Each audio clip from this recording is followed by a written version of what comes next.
Ang ganda ng aming adobo. So yummy yan.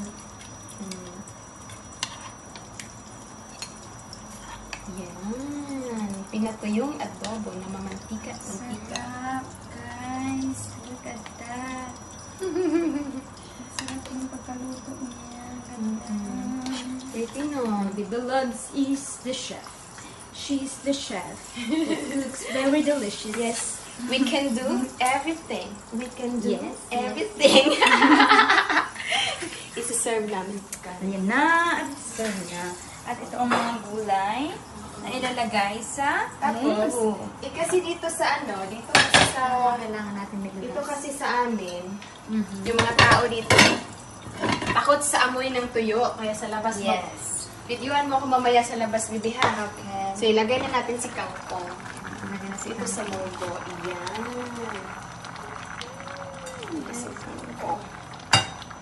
Kasi inaantay kasi kita bago, baka mapasok ka. Inaantay kasi kita bago kulutuin kasi baka malamig na mamaya. Tapos ang bilis na pala eh. Ayan na po si kangkong. Isang kulo na lang po, tapos na siya. Yay! Tapos ito naman si Tuyo. Ayan, babalik ka rin na natin na. Ayan na. Mabalik Bibi, careful ka sa kuya eh. Hindi ka bibi dito sa labas. Ito ang ginagawa namin para iwas amoy sa loob ng bahay ang aming tuyo. Ayan. Kami Aray ka bibi. Buhat. Sarado mo bibi. Ayan na talaga. Sorry na guys. Sorry na sa mga makakaamoy ng aming mga tuyo. Ayan na. Ayan na po yung Tuyo namin. Diyan po namin yung ginagawa. Ayan, baliktad. Sino po mamimigay ng Tuyo? Manghingi po kami ng Tuyo kasi ang mahal ng Tuyo dito. Kasi nadamak yan. Iniiwan yung basura dyan. Iniuwan. Kaya ilagyan ko yun. Tingnan mo. Maldita yun. Eh, balik na din.